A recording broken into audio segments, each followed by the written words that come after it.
विभाजन उत्तराखंड में आप सभी का स्वागत है। मैं हूं आपके साथ सुनिधि शुक्ला। बुलेटिन की शुरुआत से पहले एक नजर हेडलाइंस पर।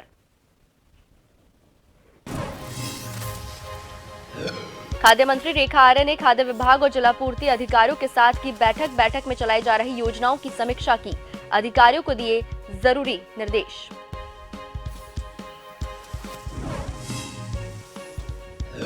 इंडो नेपाल बॉर्डर पर नहीं रुक रहा लगातार हो रही पत्थरबाजी का सिलसिला। धारचूला में नदी पर तटबंध निर्माण का कर रहे विरोध। जिला प्रशासन आया भी सतर्क।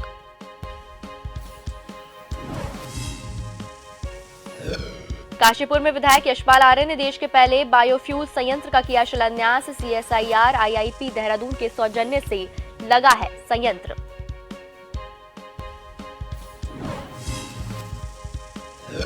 काशी और उज्जैन की तर्ज पर हरिद्वार में बनेगा भव्य कॉरिडोर। हरिद्वार रुड़की विकास प्राधिकरण बोर्ड की बैठक में प्रस्ताव हुआ पास। साधु संतों ने किया पहल का स्वागत।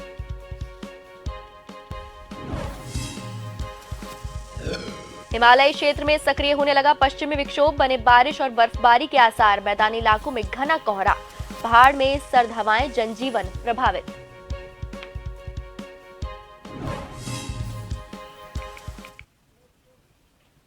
अब खबरें विस्तार से। खाद्य मंत्री रेखा आर्य ने खाद्य विभाग को लेकर विभागीय अधिकारियों और सभी जनपदों के जलापूर्ति अधिकारियों के साथ बैठक की।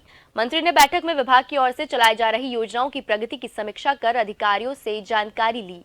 अधिकारियों ने अपात्र को ना, पात्र को हां, अंत्योदय परिवारों को मिल रहे 3 गैस सिलेंडर, बायोमेट्रिक और ऑनलाइन माध्यम के जरिए बांटे जा रहे राशन, धान खरीद केंद्रों में धान की आपूर्ति के बारे में विभागीय मंत्री को जानकारी दी।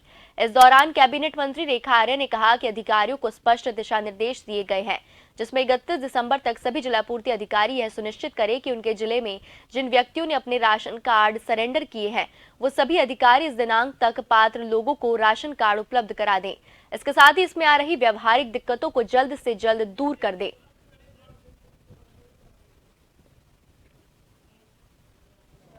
हमारा चुनावी कमिटमेंट भी था, उसको भी शासनादेश के साथ ही विभाग ने लगातार उसकी आपूर्ति करने का काम किया है, जिसमें समीक्षा की गई है। और उसमें समीक्षा में यह महसूस होती है कि सभी जनपदों के साथ वार्ता करते हुए, सभी DSO से वार्ता करते हुए अभी कहीं ना कहीं जो है, कहीं 90% कार्य है, कहीं पे 95% कार्य है। तो ये DSO से ये रिपोर्ट मांगी गई है कि यदि आपके यहाँ पे जितने अंत्योदय कार्ड धारक हैं, क्या वो सभी यदि गैस से आच्छादित हैं, तो आखिरकार वो रिफिल कराने में क्या वो एक्टिव मोड में हैं अथवा नहीं है। वहीं अब उत्तराखंड में आने वाली हर गाड़ी में डस्टबिन जरूरी कर दिया गया है। नैनीताल हाई कोर्ट ने इसको पोर्टेबल डस्टबिन रखने के निर्देश दिए हैं। उत्तराखंड में आने वाली हर गाड़ी में पोर्टेबल डस्टबिन अब जरूरी कर दिया गया है। मामले की अगली सुनवाई फरवरी के दूसरे हफ्ते में होगी। राज्य में प्लास्टिक कचरे पर पूर्ण रूप से प्रतिबंध लगाने को लेकर जनहित याचिका दायर है। जनहित याचिका पर सुनवाई के दौरान कोर्ट ने ये निर्देश दिए। केंद्र सरकार से यहाँ पंजीकृत कंपनियां कल्ट बैग प्लान राज्य प्रदूषण बोर्ड से साझा करें, ऐसा कोर्ट ने कहा। सभी कंपनियां प्रदूषण कोड में 15 दिनों के भीतर अपना रजिस्ट्रेशन अवश्य कराएं, ऐसा कोर्ट के निर्देश दिए गए हैं।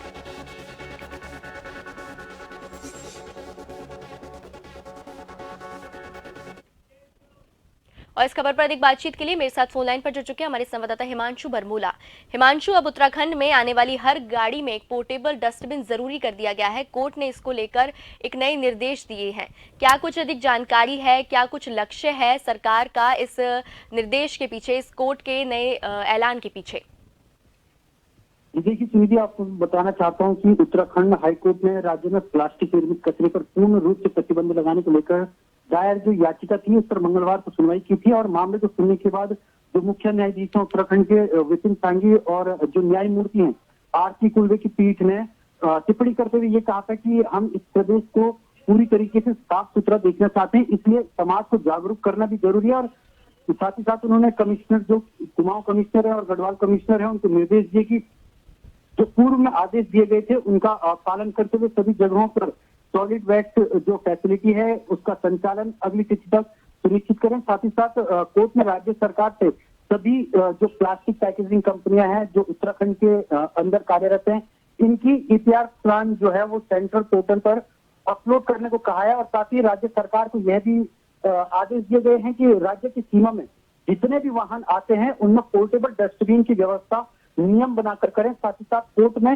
सभी कंपनियों को ये भी आदेश दिए हैं कि जिन्होंने अपना रजिस्ट्रेशन राज्य प्रदूषण बोर्ड में भी नहीं कराया है, वे आने वाले 15 दिन के भीतर रजिस्ट्रेशन अवश्य करवा लें। जी सुनिए।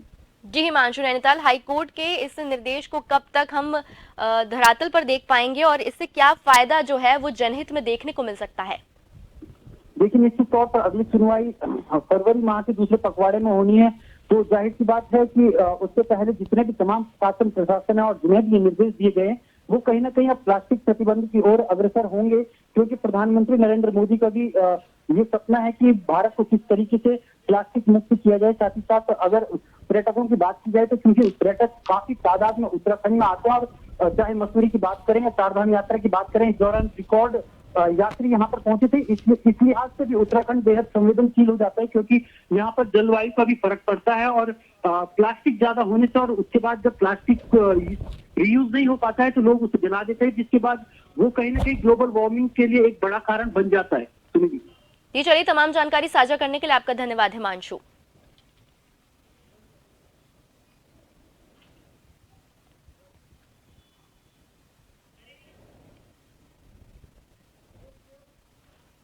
वहीं नेपाल की तरफ से लगातार हो रही पत्थरबाजी का सिलसिला रुकने का नाम नहीं ले रहा। बुधवार को भी नेपाल की तरफ से कुछ लोगों द्वारा भारतीय क्षेत्र में लगातार पत्थरबाजी की जा रही है।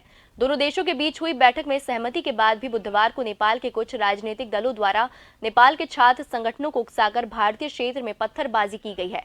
नेपाल के धारचूला में भारतीय क्षेत्र में कार्य कर रही कंपनी के ऊपर पत्थरबाजी शुरू कर दी गई, जिसके बाद पुलिस प्रशासन सजग हो गया। ADG law and order V गुरुगेशन का कहना है कि जब इस तरह की घटनाएं आती हैं तो जिला प्रशासन के साथ समन्वय बताकर पुलिस काम करती है। इसके साथ ही बड़ी घटना होने पर शासन इसको संज्ञान में लेता है और केंद्र सरकार को मामले के बारे में जानकारी दी जाती है। केंद्र सरकार के स्तर पर ही इसमें कार्रवाई होती है। आपको बता दें कि भारत में नदी तट पर धारचूला की सुरक्षा के लिए नदी पर तटबंध का निर्माण किया जा रहा है।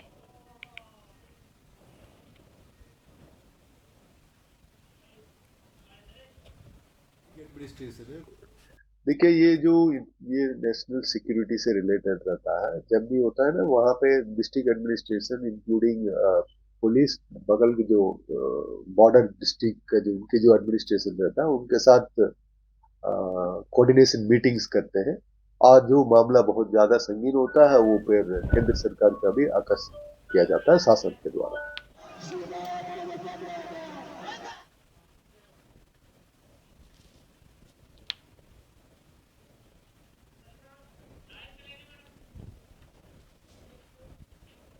और इस खबर पर अधिक बातचीत के लिए मेरे साथ लाइव जुड़ चुके हैं हमारे संवाददाता यशराज आनंद। यशराज, इंडो नेपाल बॉर्डर पर जो लगातार है पत्थरबाजी का सिलसिला बढ़ता जा रहा है, यहाँ पर इसको लेकर नेपाल और भारत के बीच में बैठक भी हुई, जिसमें नेपाल के प्रशासन सरकार ने ये कहा कि उन्हें इस तटबंध के निर्माण से किसी तरह का कोई विरोध नहीं किया जा रहा है, लेकिन उसके बावजूद भी कुछ छात्र संघ के लोगों के द्वारा वहां की कंपनी के मजदूरों पर पत्थरबाजी की जा रही है, जिसमें कुछ मजदूर घायल भी हुए। तो क्या कुछ वहां के प्रशासन का कहना है और क्या वजह सामने आ रही है कि तटबंध के निर्माण का कार्य का इतना विरोध किया जा रहा है?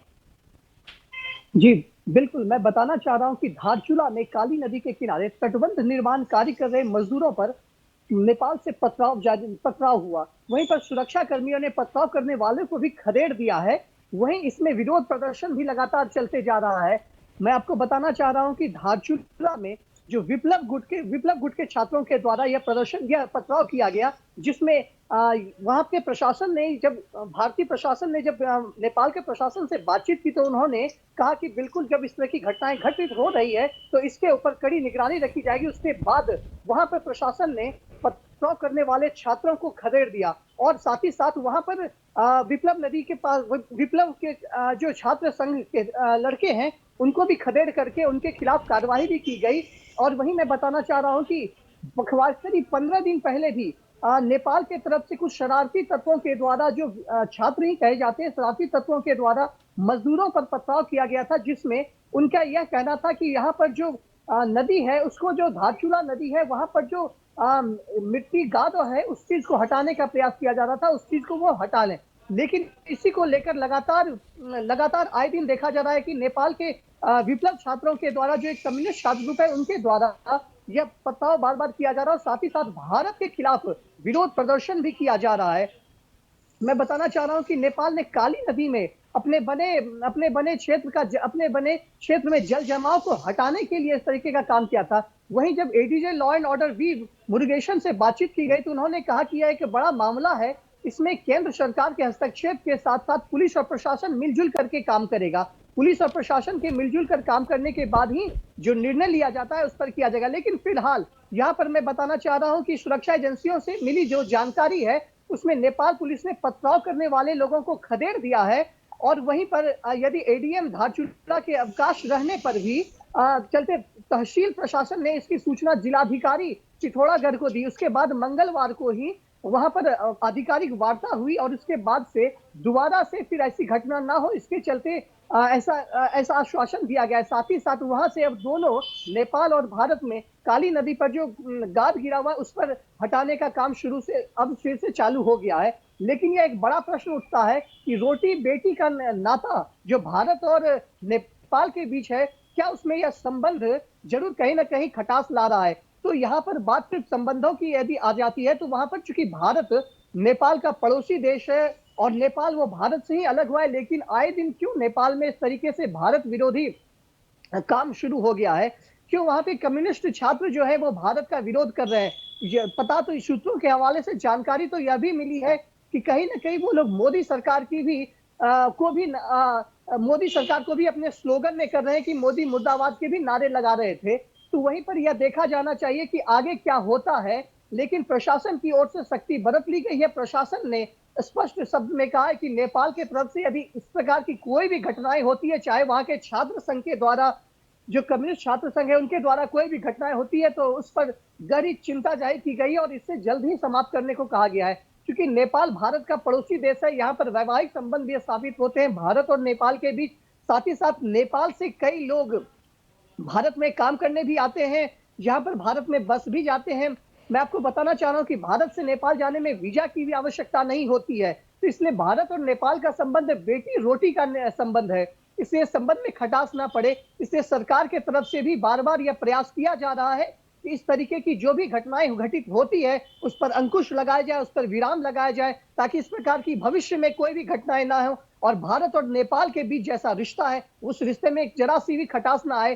प्रधानमंत्री नरेंद्र मोदी के द्वारा तो अनेकों काम किए जा रहे हैं जिससे नेपाल की जनता के द्वारा प्रधानमंत्री नरेंद्र मोदी को भी पसंद किया जा रहा है। इससे अनेकों ऐसे काम भी किए जा रहे हैं। लेकिन वही छात्र संघ, जो विप्लव छात्र संघ है, जो कम्युनिस्ट छात्र संघ है, उनके द्वारा बार बार सिर्फ मोदी का विरोध के नाम पर इस तरीके के लोगों को उकसाया जा रहा है, लोगों को भड़काया जा रहा है। तो कहीं ना कहीं इस प्रकार के छात्र संघ को भी ऊपर दंडात्मक कार्रवाई जरूर नेपाल के प्रशासन के द्वारा करनी चाहिए और भारत को भी सख्त लहजे में नेपाल को यह कहना चाहिए कि आप अपने छात्र संघ के ऊपर यह अंकुश लगाएं कि वो जो सर्वश्रेष्ठ पद पर बैठे हुए प्रधानमंत्री हैं उनके खिलाफ वो ऐसी नारेबाजी ना करें और कम से कम भारत और नेपाल के बीच जो आपसी सामरिक रिश्ता है, चाहे वो रक्षा क्षेत्र में ले लीजिए, चाहे वो आर्थिक क्षेत्र में ले लीजिए, भारत हमेशा से नेपाल की मदद करते आया है, कहीं भी उसे अकेला नहीं छोड़ता है। जब भी नेपाल को आवश्यकता पड़ती है तो भारत उसकी मदद के लिए तैयार हमेशा रहता है।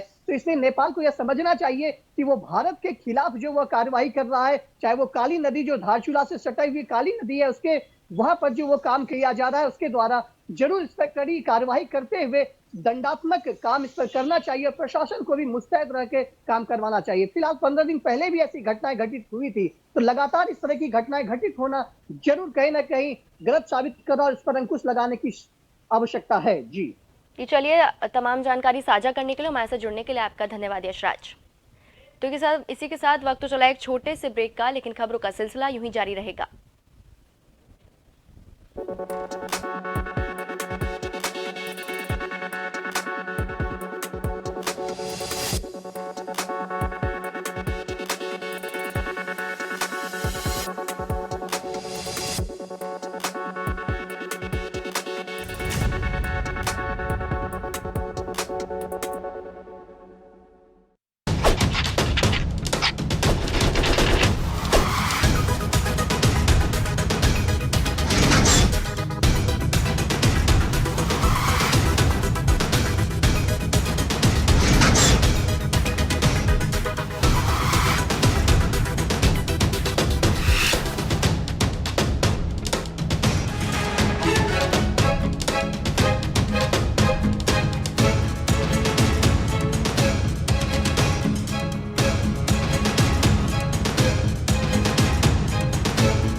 खबर जो कभी बताती है सच तो कभी कराती है एहसास। खबर जो है कुछ खास। खबर ही तो है जो कभी बनती है राजनीति से तो कभी व्यापार से, कभी आती है खेल से तो कभी मनोरंजन से, कभी खुशी से तो कभी गम से। हाँ, खबर ही तो है। खबर थमती नहीं और ना ही थमेंगे हम, क्योंकि हम हैं जन टीवी, जन जन की आवाज।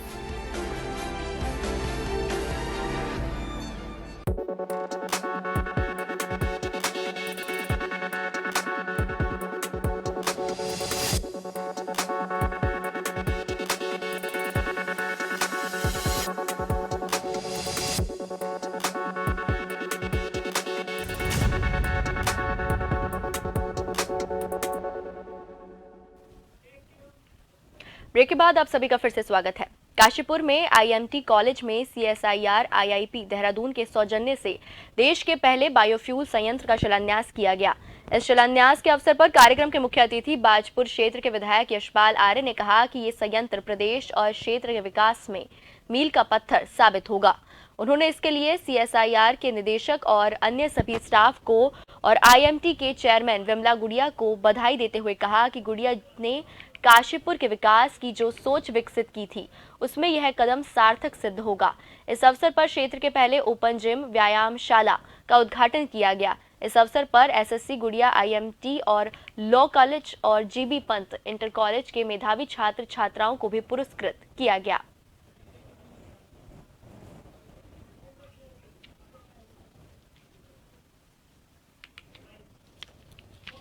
ऐतिहासिक अवसर है जो हमारी अखाद्य तेल है, अवशिष्ट तेल है, जिसकी कोई उपयोगिता नहीं होती है, जिससे स्वास्थ्य में भारी हानि होती है, उसको परिवर्तित कर बायोडीजल में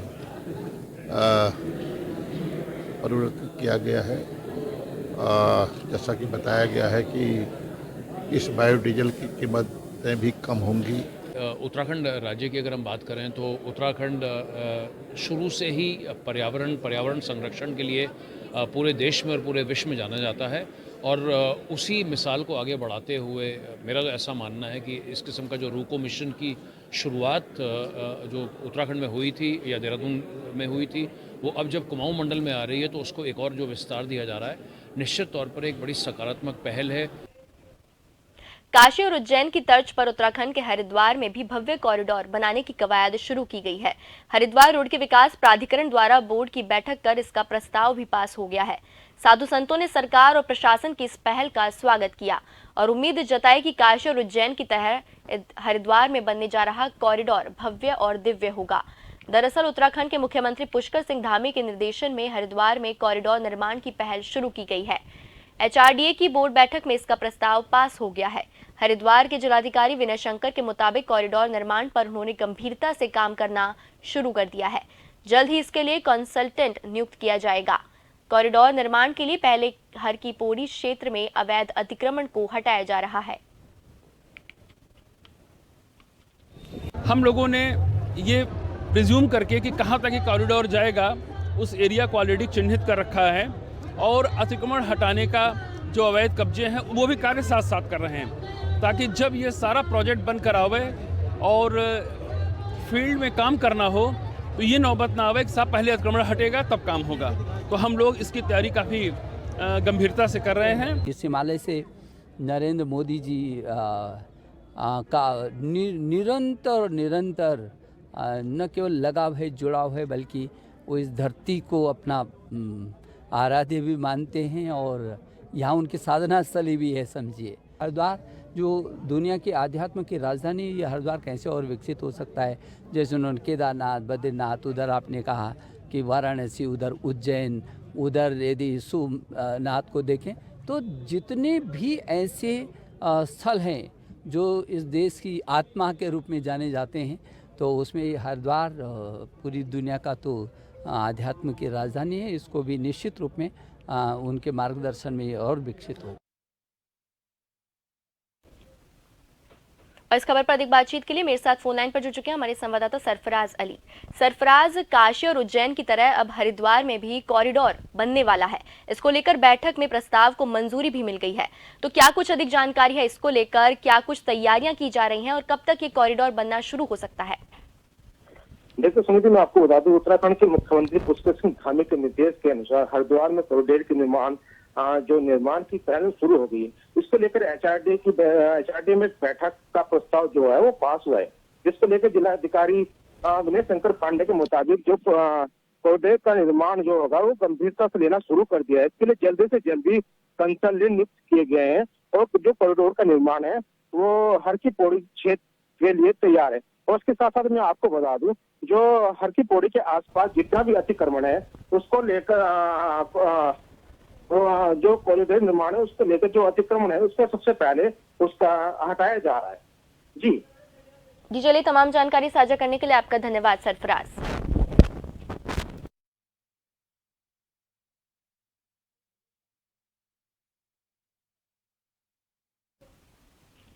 पहाड़ों की रानी मसूरी में नए साल के जश्न को लेकर तैयारियां शुरू कर दी है, जिसको लेकर सभी होटल रेस्टोरेंट अपने अपने अनुसार तैयारियां कर रहे हैं, जिससे कि पर्यटकों को अपनी ओर आकर्षित किया जा सके। इसको लेकर कई होटल्स द्वारा विशेष पैकेज बनाए जा रहे हैं।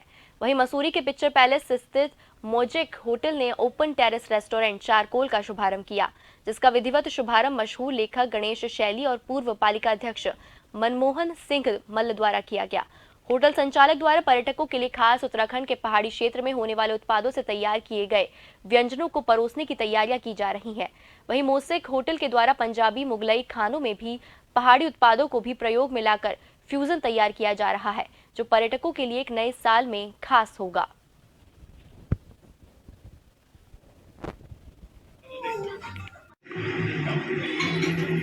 नई पहल है जो होटल मोज़ेक ने की है और उनके ये नया प्रयास है और मुझे उम्मीद है खूब रंग लाएगी और आने वाले पर्यटकों को वेलकम करेगी। और यहाँ बहुत बढ़िया है कि गढ़वाली फूड का भी फ्यूजन सा किया है।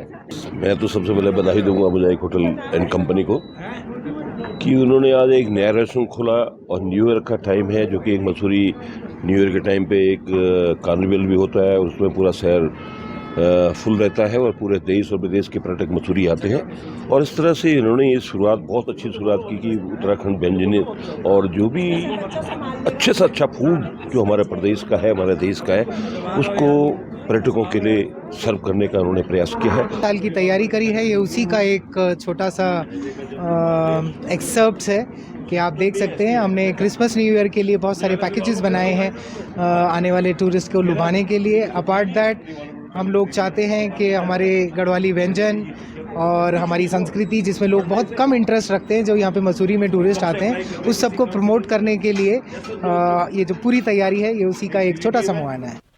उत्तराखंड में ठंड का प्रकोप बढ़ने लगा है। प्रदेश के ज्यादातर क्षेत्रों में आंशिक बादलों के बीच कपकपी बढ़ गई है। मैदानी इलाकों में घना कोहरा दुश्वारियां बढ़ा रहा है, जबकि पहाड़ में सर्द हवाएं चलने से घर से बाहर निकलना दुश्वार हो गया है।